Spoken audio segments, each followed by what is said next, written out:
Everybody asking how we doing, say we good. Don't need no one to tell me how to live just like they would. It ain't their business, but they in it, I don't know why. Revolved around my life after I found another.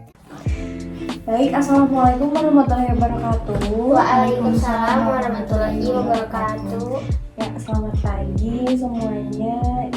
Izin memperkenalkan diri. Saya Ikrana Nuria, mahasiswa dari program studi sarjana terapan tingkat 3 di Poltekkes Kemenkes Tasikmalaya. Nah, ibu bapak sekalian yang ada di Kelurahan Setia Ratu.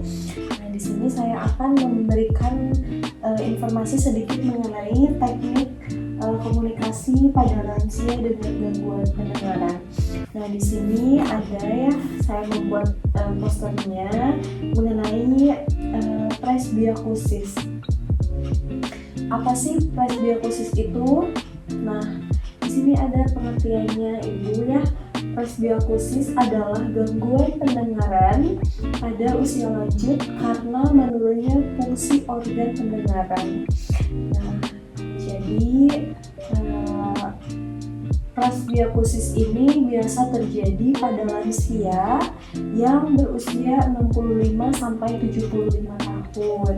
Nah, pada usia-usia seperti ini biasanya akan mengalami gangguan pendengaran secara perlahan-lahan karena proses penuaan. Jadi tidak heran kalau misalkan lansia yang terutama usianya 65 sampai 75 tahun itu memiliki gangguan pendengaran. Dan biasanya kita sebut dengan presbiokusis. Nah, baik. Setelah itu ada juga penyebab dari presbiokusis. Apa saja sih penyebabnya? Tadi sudah dijelaskan, tentu yang pertama adalah akibat dari penuaan atau faktor usia. Itu merupakan salah satu hal yang paling utama menjadi penyebab presbiokusis ini. Selain itu ada juga timbulnya presbiokusis. Sebetulnya penyebab presbiokusis ini tidak diketahui secara pasti, namun timbulnya bisa disebabkan karena berhubungan dengan faktor usia yang tadi sudah saya jelaskan. Kemudian ada juga dari pola makanan dengan mengkonsumsi makanan-makanan yang tidak sehat atau yang tidak tepat, terutama bagi lansia. Ini merupakan salah satu penyebab terjadinya presbiokusis. Kemudian infeksi. Nah, infeksi tersendiri ini bisa menjadi penyebab presbiokusis sehingga mengganggu pendengaran bagi lansia. Kemudian penyebabnya ada bising. Kenapa bising bisa menjadi salah satu penyebab presbiokusis? Karena dengan bising fungsi dari pendengaran kita akan berkurang. Contohnya seperti mendengar lagu atau musik dengan yang keras, kemudian sering berada di tempat-tempat keramaian dengan bising yang sangat volume tinggi, itu menjadi penyebab daripada presbiokusis. Kemudian yang ketiga, ada tanda dan gejala dari presbiokusis. Apa saja sih tanda dan gejalanya? Di sini ada sedikit mengenai tanda dan gejalanya, yaitu berkurangnya pendengaran secara perlahan pada kedua telinga. Itu sudah pasti ya, sudah jelas, karena presbiokusis ini dari pengertiannya saja merupakan suatu gangguan pendengaran. Nah, ditandai dengan gejala berkurangnya pendengaran atau fungsi pendengaran daripada kedua telinga. Nah, biasanya pada orang-orang yang mengalami tanda dan gejala presbiokusis ini sangat tidak disadari oleh penderitanya. Sangat tidak disadari bahwa pendengarannya berkurang terhadap apa yang seseorang bicarakan atau dikatakan. Kemudian ada juga tanda dan gejalanya, yaitu suara-suara terdengar seperti bergumam. Jadi ketidakjelasan seseorang dalam berbicara itu kelihatannya seperti bergumam. tidak terdengar oleh si penderita. Kemudian bila intensitas suara ditinggikan akan timbul rasa nyeri di telinga. Nah, bagi orang-orang yang menderita presbiokusis ini akan mengalami rasa yang sangat nyeri di telinga bila intensitas suaranya ditinggikan. Jadi kalau misalkan ada orang yang berbicaranya dengan nada tinggi atau suara yang sangat keras, itu bisa membuat rasa sakit atau rasa nyeri di telinga karena suaranya sangat tinggi. Itu bisa menjadi salah satu ketidaknyamanan bagi seseorang yang mengalami presbiokusis. Kemudian selain itu ada juga tanda dan gejalanya, yaitu telinga akan terasa selalu mendengung. Nah, baik. Setelah itu ada juga di sini mengenai hal-hal yang perlu diperhatikan sebelum berkomunikasi pada lansia gangguan pendengaran. Sebelumnya ada yang sudah tahu? Tidak. Nah, di sini ada ya, ini merupakan suatu hal-hal yang mesti atau perlu diperhatikan saat sebelum berkomunikasi pada lansia yang mengalami gangguan presbiokusis atau gangguan pendengaran. Bisa dilihat yang pertama yaitu periksa adanya bantuan pendengaran dan kacamata. Nah, bagi ibu-ibu atau bapak-bapak yang di daerahnya atau di tempatnya ada yang sedang melakukan pemeriksaan, boleh dibantu dengan memeriksakan pendengarannya untuk mengetahui apakah orang tersebut mengalami presbiokusis atau tidak. Kemudian kurangi kebisingan. Nah, itu sudah jelas pasti bagi seseorang yang mengalami presbiokusis atau gangguan pendengaran diusahakan untuk mengurangi kebisingan, untuk menjauhi daerah-daerah atau area-area yang bising seperti bising kendaraan atau suara-suara musik yang terlalu keras, itu sebaiknya dihindari.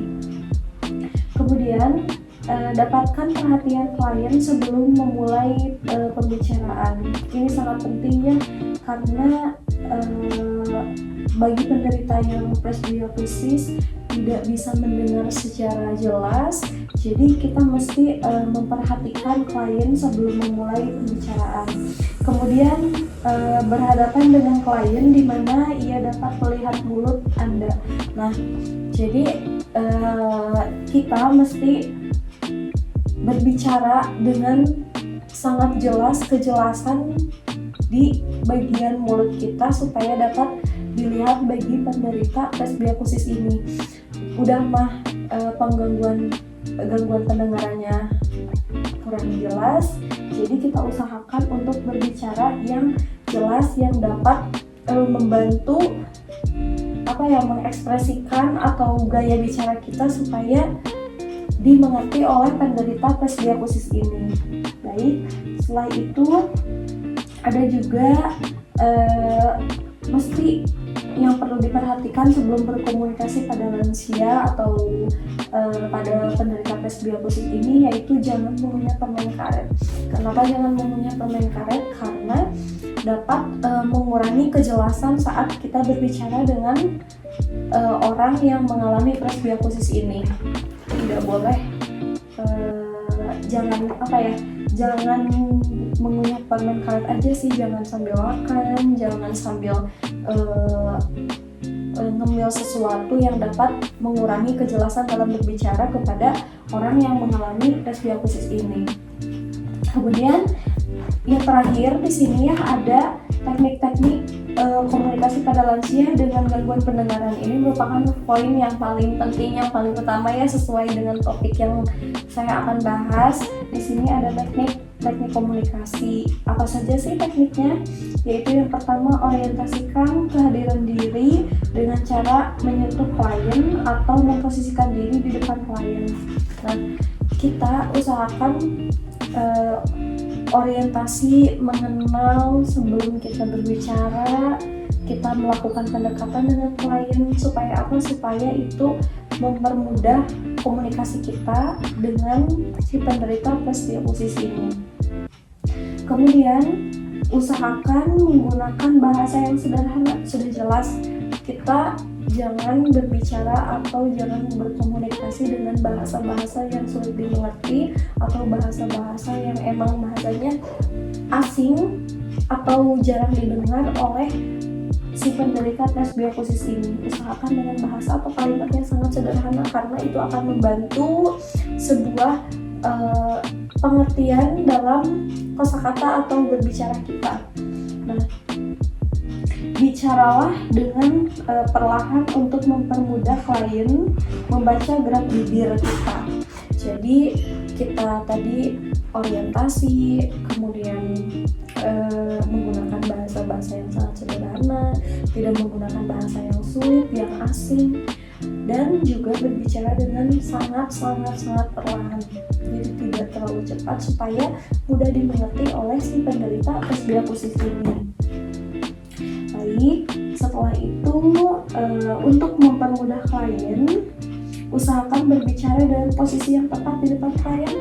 Itu sudah pasti, itu sudah jelas, karena dengan memposisikan kita di depan klien itu sangat berarti karena mereka dapat melihat ekspresi kita berbicara A, tentu jelas A.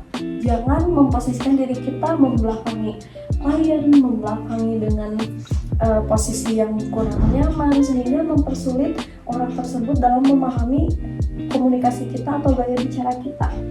Itu sudah pasti, sudah jelas kita harus berhadapan dengan orang yang mengalami presbiosis. Itu sangat mempermudah dalam menangkap sebuah komunikasi kita. Kemudian pertahankan sikap tubuh dan mimik wajah yang lazim. Itu juga sangat penting karena sudah tadi saya jelaskan dapat memperkuat untuk cara pengertian mereka terhadap apa yang kita sampaikan dalam berkomunikasi. Nah, kemudian jangan melakukan pembicaraan ketika sedang mengunyah sesuatu. Itu sudah dijelaskan tadi yang di atasnya. Kita apabila berbicara dengan orang yang memiliki gangguan pendengaran atau presbiosis ini, jangan sampai berbicara apabila kita sedang makan atau mengunyah permen karet atau sedang ngemil permen atau apa. Kita hindari, kita usahakan memang dalam posisi yang sedang tidak makan. Nah, itu merupakan salah satu daripada teknik-teknik komunikasi pada lansia dengan gangguan pendengaran. Baik, mungkin itu saja yang bisa saya sampaikan. Sedikit informasi mengenai teknik berkomunikasi pada lansia dengan gangguan pendengaran atau presbiosis. Baik, sebelumnya ada yang ingin ditanyakan terlebih dahulu? Tidak, cukup. Baik, mungkin materi yang saya sampaikan mungkin sudah paham ya, bisa dipahami. Sangat luar biasa, ibu-ibu di sini bisa menangkap informasi dengan begitu cepat. Ya, hebat sekali, saya salut. Baik, kalau begitu cukup sekian yang bisa saya sampaikan. Terima kasih atas perhatiannya.